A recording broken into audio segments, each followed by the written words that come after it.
Trading മീഡിയയുടെ pre market അനാലിസിസിലേക്ക് എല്ലാവർക്കും സ്വാഗതം. ആദ്യം ഗ്ലോബൽ മാർക്കറ്റ് പോകാം. US മാർക്കറ്റ് ഒരു മിക്സഡ് ട്രെൻഡിൽ ട്രേഡ് ചെയ്യാണ്. ഡൗ ജോൺസ് 96 പോയിൻറ്റ് പോസിറ്റീവായിട്ടും S&P ഫ്ലാറ്റായിട്ടും നസ്ഡാക്ക് 142 പോയിൻറ്റ് നെഗറ്റീവായിട്ടാണ് ട്രേഡ് ചെയ്യുന്നത്. യൂറോപ്യൻ മാർക്കറ്റും ഒരു ചെറിയൊരു പോസിറ്റീവായിട്ട് ക്ലോസ് ചെയ്തിട്ടുണ്ട്. ഗിഫ്റ്റ് നിഫ്റ്റി ഫ്ലാറ്റായിട്ട് ട്രേഡ് ചെയ്യാണ്. -4 പോയിൻ്റാണ് ഇപ്പോൾ ക്ലോസ് ചെയ്തിട്ടുള്ള ഗിഫ്റ്റ് നിഫ്റ്റി. അതൊന്ന് റീഫ്രഷ് ആയപ്പോഴത്തേക്കും 21 പോയിൻറ്റ് ഡൗൺ ആയിട്ടുണ്ട്. അപ്പോൾ ഒരു ഫ്ലാറ്റ് ഓപ്പണിംഗ് മിക്കവാറും ഗിഫ്റ്റ് നിഫ്റ്റിയിൽ ഒരു ഫ്ലാറ്റ് ഓപ്പണിംഗ് അല്ലെങ്കിൽ ചെറിയൊരു ഗ്യാപ്പ് ഡൗണിനുള്ള സാധ്യതയുണ്ട്. എന്തായാലും മിക്കവാറും ഒരു 30-40 പോയിൻറ്റിനുള്ളിൽ വരുന്ന ഒരു ഫ്ലാറ്റ് ഓപ്പണിംഗ് ആയിരിക്കും മാർക്കറ്റിൽ ഉണ്ടാവാൻ സാധ്യതയുള്ളത്. നമുക്ക് ഡേ ക്യാൻഡിലോട്ട് പോകാം. ഡേ ക്യാൻഡിൽ നോക്കുകയാണെന്നുണ്ടെങ്കിൽ ഇന്നലെ നമ്മൾ പ്രീ മാർക്കറ്റിൽ പറഞ്ഞിട്ടുണ്ടായിരുന്നു. നമ്മൾ 15 മിനിറ്റിൻ്റെ ചാർട്ടിൽ ഈ ഒരു ഗ്യാപ്പ് ഫില്ല് ചെയ്തിട്ട് മാർക്കറ്റ് തിരിച്ച് കയറാൻ സാധ്യതയുണ്ടെന്ന് പറഞ്ഞിട്ടുണ്ടായിരുന്നു. കൃത്യമായിട്ട് ഇൻട്രാഡേ ചാർട്ടിൽ ലെവൽ റെസ്പെക്റ്റ് ചെയ്തിട്ടുണ്ട്. ഇവിടെ നിന്ന് നമുക്ക് ഈ ഒരു ഫസ്റ്റ് 15 മിനിറ്റ് താഴോട്ട് ഒരു ക്ലോസിങ് വന്നെങ്കിലും ഇൻട്രാഡേ ലെവലിൽ താഴെയാണ് നമ്മൾ സപ്പോർട്ട് കൊടുത്തിരുന്നത്. മാർക്കറ്റ് അവിടെ നിന്ന് തന്നെ ഇതിന് താഴോട്ട് ഒരിക്കലും മാർക്കറ്റ് പോകാൻ സാധ്യതയില്ല ഇല്ലെന്ന് തന്നെയാണ് ഇന്നലത്തെ മാർക്കറ്റിലും പറഞ്ഞത്. വലിയ ഫോളിലോട്ടൊന്നും പോയിട്ടില്ല. മാർക്കറ്റ് ഓപ്പൺ ചെയ്ത് ഒരു 100 പോയിൻറ്റിനുള്ളിൽ ഓപ്പൺ ചെയ്തിട്ട് പിന്നെ മാർക്കറ്റ് ഇവിടെ നിന്ന് റിക്കവർ ചെയ്തു. മുകളിലോട്ട് ബ്രേക്കൗട്ട് കിട്ടിയിട്ടില്ല. ഇവിടെ മാർക്കറ്റ് കൺസോൾട്ട് ചെയ്തിട്ടാണ് ഇന്നലെ ക്ലോസിങ് വന്നിരിക്കുന്നത്. മാർക്കറ്റ് ചെറിയൊരു ഒരു പുൾ ബാക്കിന് ശ്രമിക്കുന്നുണ്ട്. മാർക്കറ്റ് ഇവിടെ നമ്മൾ ഡേ ക്യാൻഡിലിൽ ഒരു ട്രെൻഡ് നോക്കുകയാണെന്നുണ്ടെങ്കിൽ മാർക്കറ്റ് ക്ലിയർ ട്രെൻഡായിരുന്നു. ഇവിടെ നിന്ന് നേരെ താഴെ വന്നതാണ്. പിന്നെ ഇവിടെ ഒരിടത്തും കൺസോൾട്ടേറ്റ് ചെയ്തിട്ടില്ല. മാർക്കറ്റ് ത്രൂ ഔട്ട് സഞ്ചരിച്ചുകൊണ്ടാണ് ഇരുന്നത്. പക്ഷേ കഴിഞ്ഞ ഒരു കുറേ ദിവസങ്ങളായിട്ട് നോക്കുകയാണെന്നുണ്ടെങ്കിൽ ഈ ഒരു ഏരിയ ഫുള്ളെന്ന് പറയുന്ന മാർക്കറ്റ് ഒരു കൺസോൾട്ടേഷനാണ്. കാരണം മാർക്കറ്റ് എപ്പോഴും ഒരു കൺസോൾട്ടേഷൻ വരുന്നതെന്ന് പറയുന്നത് ബയേഴ്സും സെല്ലേഴ്സും ഒരുപോലെ ഏതെങ്കിലും ഒരു ഭാഗത്ത് ആക്റ്റീവ് ആകുമ്പോഴാണ് അവിടെ മാർക്കറ്റ് കൺസോൾട്ടേറ്റ് ചെയ്യുന്നത്, ഇല്ലേ? ഇവിടെ കൃത്യമായിട്ട് നോക്കുകയാണെന്നുണ്ടെങ്കിൽ ഇവിടെ സെല്ലേഴ്സ് ഉണ്ടായിരുന്നു, മാർക്കറ്റിനെ താഴെ കൊണ്ടുവന്നു. ഇവിടെ നിന്ന് ഇമ്മീഡിയറ്റ് ബയേഴ്സ് ഉണ്ടായിരുന്നു, ഇവിടെ നിന്ന് വീണ്ടും സെല്ലേഴ്സ് വന്നു. കാരണം ഇവിടെ ഒരിടത്തും കൺസോൾട്ടേറ്റ് ചെയ്തിട്ടില്ല. അവിടെ ബയേഴ്സിനും സെല്ലേഴ്സിനും കൃത്യമായിട്ടുള്ള വ്യൂ ഉണ്ടായിരുന്നു. പക്ഷേ ഇവിടെ നമുക്ക് പഴയ ഒരു ഓൾ ടൈം ഹൈ ചെറുതായിട്ടൊന്ന് ബ്രേക്കൗട്ട് കിട്ടിയതിന് ശേഷം ആ 26,000 കൃത്യമായിട്ട് അവിടെ ഒരു കൺസോൾട്ടേഷൻ നടക്കുകയാണ്. ഏകദേശം നവംബർ 12 മുതൽ ഒരു മാസം കഴിയുന്നു. മാർക്കറ്റ് 26,000 റേഞ്ചിൽ മാർക്കറ്റ് കൺസോൾട്ടേറ്റ് ചെയ്യാൻ തുടങ്ങിയിട്ട് അവിടെ ഏകദേശം ഒരു മാസമാവുന്നു. അപ്പോൾ നമുക്കിവിടെ ക്ലിയർ ബ്രേക്കൗട്ട് ഈ ഒരു കൺസോൾട്ടേഷൻ ഏരിയയിൽ നിന്ന് മാർക്കറ്റിലൊരു ക്ലിയർ ബ്രേക്കൗട്ട് കിട്ടിയാൽ മാത്രമേ മാർക്കറ്റിൽ ഒരു മൂവ്മെൻറ്റ് ഉണ്ടാവാൻ സാധ്യതയുള്ളൂ. ഇതിൻ്റെ കൺസോൾട്ടേഷൻ ഏരിയ വരുന്നതെന്ന് പറയുന്നത് ഈ ഒരു ഹൈ മുതൽ ഇത്രയും ഏരിയയിലാണ് മാർക്കറ്റ് കൺസോൾട്ടേഷൻ നടക്കുന്നത്.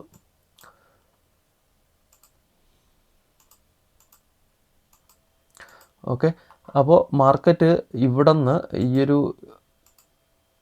ഒരു ഏരിയയിൽ മാർക്കറ്റ് വരുമ്പോൾ ഇവിടെ എല്ലാം ബയേഴ്സ് ആക്റ്റീവ് ആകുന്നുണ്ട്. മാർക്കറ്റിനെ ഇതിനോട്ട് താഴോട്ട് മാർക്കറ്റിനെ വിടുന്നില്ല. മാർക്കറ്റിൽ ഇവിടെ എല്ലാം ബയേഴ്സ് ആക്റ്റീവ് ആകുന്നുണ്ട്. ഈ ഒരു റേഞ്ചിലോട്ട് പോകുമ്പോഴത്തേക്കും ഇവിടെ സെല്ലേഴ്സും ആക്റ്റീവ് ആകുന്നുണ്ട്. രണ്ടുപേർക്കും ഒരു കൺഫ്യൂഷനാണ്. കാരണം ഇവിടെ സെല്ലേഴ്സ് ആക്റ്റീവ് ആകുന്നു, ഇവിടെ ബയേഴ്സ് എപ്പോഴാണോ ഈ ഒരു റേഞ്ചിൽ ഒരു വീക്ക്നെസ് വരുന്നത്, സെല്ലേഴ്സ് വീക്ക് ആകുകയാണെന്നുണ്ടെങ്കിൽ മാർക്കറ്റ് മുകളിലോട്ട് പോകും. നമ്മൾ നേരത്തെ പറഞ്ഞിട്ടുള്ള ഈ മാസം ക്ലോസിങ്ങിന് മുന്നേ 27,000 എന്നൊരു റേഞ്ചിലോട്ട് മാർക്കറ്റ് കയറി പോകാൻ സാധ്യത 26,995 നമ്മൾ നേരത്തെ മാർക്ക് ചെയ്തിരിക്കുന്ന ലെവലാണ്. ഇവിടെ സെല്ലേഴ്സ് വീക്ക് ആകുകയാണെന്നുണ്ടെങ്കിൽ മാർക്കറ്റ് ഈ ഒരു കൺസോൾട്ടേഷൻ ഏരിയ ബ്രേക്ക് ചെയ്ത് മുകളിലോട്ട് പോകും. അല്ല, ഇവിടെ ബയേഴ്സ് ആണ് വീക്ക് ആകുന്നതെങ്കിൽ താഴോട്ട് ഇത് ബ്രേക്ക് ചെയ്ത് വലിയൊരു ഫോളിലോട്ട് പോകാൻ സാധ്യതയുണ്ട്. വലിയൊരു ഫോൾ എന്ന് പറയുമ്പോഴത്തേക്കും അങ്ങ് കുത്തനെ ഇടിഞ്ഞ് 18,000 പോകുമെന്നല്ല, മാർക്കറ്റ് അടുത്തൊരു സപ്പോർട്ട് എടുക്കാൻ സാധ്യതയുള്ളൊരു ഏരിയ ഇതായിരിക്കും. കാരണം ഇവിടുത്തെ പ്രൈസ് ആക്ഷൻ നോക്കുകയാണെന്നുണ്ടെങ്കിൽ ഈ ഒരു ലോ കഴിഞ്ഞിട്ട് ഇവിടെ ഒരു ഹൈ വന്നു, ഇവിടെ ലോ വന്നു, അടുത്ത് ഹൈ വന്നിട്ടുണ്ട്. പക്ഷേ ലോ താഴോട്ട് ബ്രേക്കൗട്ടും കിട്ടിയിട്ടില്ല. അപ്പം ഈ ഒരു ലോയ്ക്ക് താഴോട്ട് 25,346 300-350 റേഞ്ചിന് താഴോട്ട് ഒരു ലോ ക്രിയേറ്റ് ചെയ്ത് കഴിഞ്ഞാൽ മാത്രമേ നമുക്ക് ഡൗൺ ട്രെൻഡ് എന്ന് പറയാൻ പറ്റത്തുള്ളൂ. ഇന്നലെ നമ്മുടെ ഗ്രൂപ്പിൽ ആരോ ചോദിച്ചിട്ടുണ്ടായിരുന്നു, മാർക്കറ്റ് ഇപ്പം ബുള്ളാണോ അതോ വേറെ ആണോ എന്ന് ചോദിച്ചിട്ട്. കൺസോൾട്ടേഷനാണ്. പിന്നെ നോക്കുകയാണെന്നുണ്ടെങ്കിൽ മാർക്കറ്റിൻ്റെ സ്ട്രക്ചർ നോക്കുകയാണെന്നുണ്ടെങ്കിൽ ബുൾ തന്നെയാണ്. കാരണം ഇതിന് മുകളിലൊരു ഹൈ ക്രിയേറ്റ് ചെയ്തു, ഇതിന് താഴോട്ട് ലോ ക്രിയേറ്റ് ചെയ്തിട്ടില്ല. അപ്പം സ്റ്റിൽ ഇതൊരു ബുള്ളിഷ് വിത്ത് കൺസോൾട്ടേഷൻ ഏരിയയിലാണ് മാർക്കറ്റ് നിൽക്കുന്നത്. നേരത്തെ പറഞ്ഞ പോലെ തന്നെ ഈ റേഞ്ചിൽ എങ്ങോട്ടാണോ ബ്രേക്കൗട്ട് കിട്ടുന്നത് അങ്ങോട്ട് മാർക്കറ്റ് മൂവ് ചെയ്യും. ലോവർ ടൈം ഫ്രെയിമിൽ നോക്കുകയാണെന്നുണ്ടെങ്കിലും കഴിഞ്ഞ ഈ ഒരു റേഞ്ച് നോക്കുകയാണെന്നുണ്ടെങ്കിൽ മാർക്കറ്റ് ഇവിടെ നിന്ന് ഒരു ഈ ഒരു ലോ കഴിഞ്ഞിട്ട് ഇവിടെ ഹൈ ക്രിയേറ്റ് ചെയ്തു, ഹയർ ലോ വന്നു, ഹയർ ഹൈ വന്നു, വീണ്ടും ഹയർ ലോ വന്നു. പിന്നെ ഇത് കഴിഞ്ഞിട്ടുള്ള പ്രൈസ് ആക്ഷൻ നോക്കുക. ഈ ഒരു ലോ കഴിഞ്ഞിട്ട് മാർക്കറ്റിൽ ഹൈ ക്രിയേറ്റ് ചെയ്തു, അടുത്ത് വീണ്ടും ഒരു ഈക്വൽ ലോ വന്നു ഇല്ലേ. അതായത് ലോവർ ലോയിലോട്ട് പോയിട്ടില്ല. മാർക്കറ്റ് വീണ്ടും അവിടെ നിന്ന് ഹയർ ഹൈ വന്നു, പക്ഷേ വീണ്ടും അവിടെ ഈക്വൽ ലോ വന്നു, ഹയർ ഹൈയിലോട്ട് പോയില്ല, ലോവർ ലോ വന്നു ഇല്ലേ. പക്ഷേ വീണ്ടും ഈ ഒരു ഹൈ കട്ട് ചെയ്തിട്ട് വീണ്ടും ഹയർ ഹൈയിലോട്ട് പോയി. നമ്മൾ പ്രൈസ് ആക്ഷനിൽ പഠിച്ചിട്ടുണ്ട്, ഇങ്ങനെ വരുന്നത് എന്ന് പറയുന്നത് കൃത്യമായിട്ട് നമുക്ക് അവിടെ ഒരു ട്രെൻഡ് മനസ്സിലാക്കാൻ പറ്റത്തില്ല. കാരണം നമുക്ക് കൃത്യമായിട്ട് ഒരു ട്രെൻഡ് ഇല്ലാണ്ട് കൺസോൾട്ടേറ്റ് ചെയ്യാണ് മാർക്കറ്റ്. അപ്പം ഈ ഒരു കൺസോൾട്ടേഷനിൽ കഴിഞ്ഞിട്ട് കൃത്യമായിട്ട് നമുക്ക് എപ്പോഴാണ് ഒരു ഹയർ ഹൈ ഹയർ ലോ ഫോർമേഷനോ അല്ലെങ്കിൽ ലോവർ ഹൈ ലോവർ ലോ ഫോർമേഷനോ 15 മിനിറ്റിലോ ഡേ ക്യാൻഡിലോ ഒക്കെ കിട്ടുകയാണെങ്കിൽ മാത്രമേ നമുക്ക് ക്ലിയർ ആയിട്ട് നമുക്കൊരു ട്രെൻഡ് മനസ്സിലാക്കാൻ പറ്റത്തുള്ളൂ.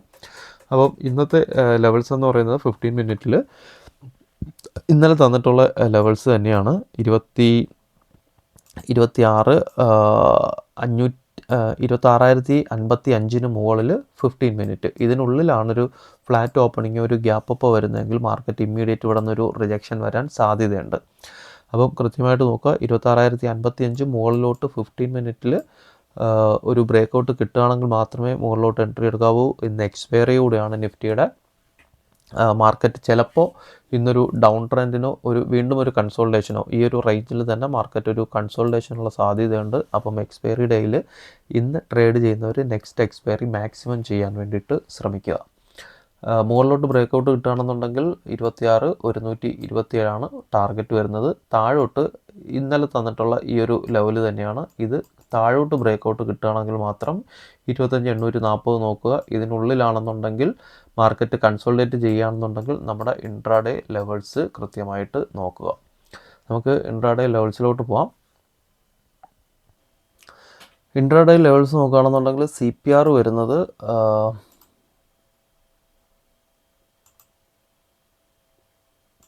CPR വരുന്നത് 25,975, 26,011. ഇന്നലത്തെ ചാർട്ട് നോക്കുകയാണെന്നുണ്ടെങ്കിൽ നേരത്തെ 15 മിനിറ്റിൻ്റെ ചാർട്ട് നമ്മൾ റീഡ് ചെയ്തപ്പോൾ പറഞ്ഞിരുന്നു. 15 മിനിറ്റ് ബ്രേക്കൗട്ട് കിട്ടിയെങ്കിലും തൊട്ട് താഴെയാണ് നമ്മുടെ ഇൻട്രാഡേ ലെവൽസ് ഉണ്ടായിരുന്നത്. 25,906, 25,895. ഞാൻ ഇന്നലത്തെ പ്രീ മാർക്കറ്റിൽ പലവട്ടം പറഞ്ഞതാണ്, ഇതാണ് എൻ്റെ ഏറ്റവും ബോട്ടത്തിലുള്ള ലെവൽ, ഇതിന് താഴോട്ട് പോകാൻ സാധ്യതയില്ല എന്ന് പറഞ്ഞിട്ടുണ്ടായിരുന്നു. അവിടെ നിന്ന് നമുക്ക് നോക്കുകയാണെന്നുണ്ടെങ്കിൽ ഒരു ഷോർട്ട് കവറിങ് തന്നെ മാർക്കറ്റ് ഓപ്പൺ ചെയ്ത് ആദ്യത്തെ 15 മിനിറ്റിൽ തന്നെ ഇവിടെ നിന്നൊരു ഷോർട്ട് കവറിങ് മാർക്കറ്റിൽ സ്ട്രക്ചറിൽ കണ്ടു തുടങ്ങിയതാണ്.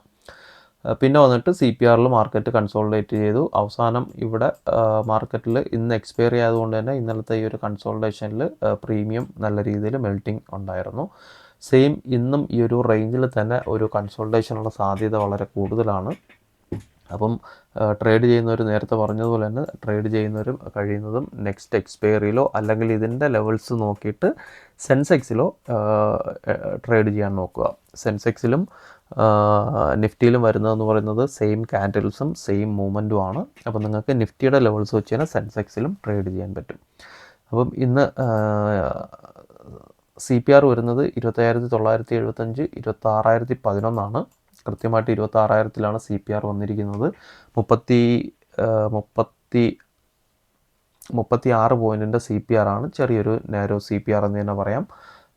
വലിയ വൈഡ് CPR അല്ല. മാർക്കറ്റ് ചിലപ്പോൾ രണ്ട് സൈഡിലോട്ടും ഈ ഒരു ഏരിയയിൽ കൺസോൾട്ടേറ്റ് ചെയ്യാൻ സാധ്യതയുണ്ട്.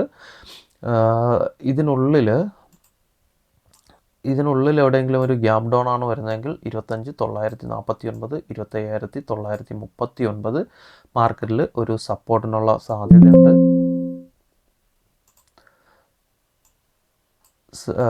ഇവിടെ നിന്നൊരു സപ്പോർട്ടിനുള്ള സാധ്യതയുണ്ട്. ഇത് ബ്രേക്കൗട്ട് കിട്ടുകയാണെങ്കിൽ മാത്രം ഫസ്റ്റ് ഒരു വലിയൊരു ഗ്യാപ് ഡൗണിലോട്ട് പോവുകയാണെന്നുണ്ടെങ്കിൽ 25,949, 939 ഒരു ഗ്യാപ് ഡൗൺ വരികയാണെന്നുണ്ടെങ്കിൽ ആദ്യത്തെ 5 മിനിറ്റ് ക്യാൻഡിൽ ക്ലോസിങ്ങിന് വേണ്ടിയിട്ട് വെയിറ്റ് ചെയ്യുക. ഇത് ബ്രേക്ക് ഔട്ട് കിട്ടി താഴെ ക്ലോസിങ് വരികയാണെന്നുണ്ടെങ്കിൽ മാർക്കറ്റ് 25,849 25,869 വരേക്കും വരാൻ സാധ്യതയുണ്ട്. ഒരു ഫ്ലാറ്റ് ഓപ്പണിംഗ് ആണ് വരുന്നതെങ്കിൽ മാർക്കറ്റ് ഒരു ഫ്ലാറ്റ് ഓപ്പണിങ്ങോ ചെറിയൊരു ഗ്യാപ്പ് പൊയ്ക്കുകയോ വരികയാണെന്നുണ്ടെങ്കിൽ 26,066 26,081 ഉള്ളിൽ ഒരു ചെറിയൊരു ഫ്ലാറ്റ് ഓപ്പണിങ് ഗ്യാപ്പ് അപ്പ് വരികയാണെന്നുണ്ടെങ്കിൽ ഫസ്റ്റ് 5 മിനിറ്റിൽ തന്നെ ചിലപ്പോൾ ഒരു വലിയൊരു റെഡ് ക്യാൻഡിൽ കാണാൻ പറ്റും മാർക്കറ്റ് ഫ്ലാറ്റ് ഓപ്പണിംഗ് ആണെന്നുണ്ടെങ്കിൽ.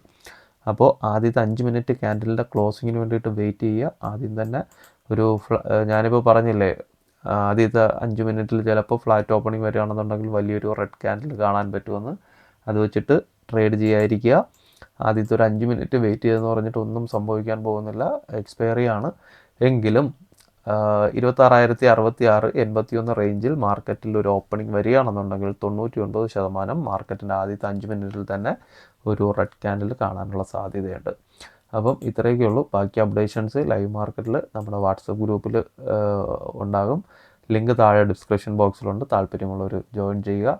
അപ്പോൾ എല്ലാവർക്കും നല്ലൊരു ട്രേഡിംഗ് ദിനം ആശംസിക്കുന്നു. Thank you.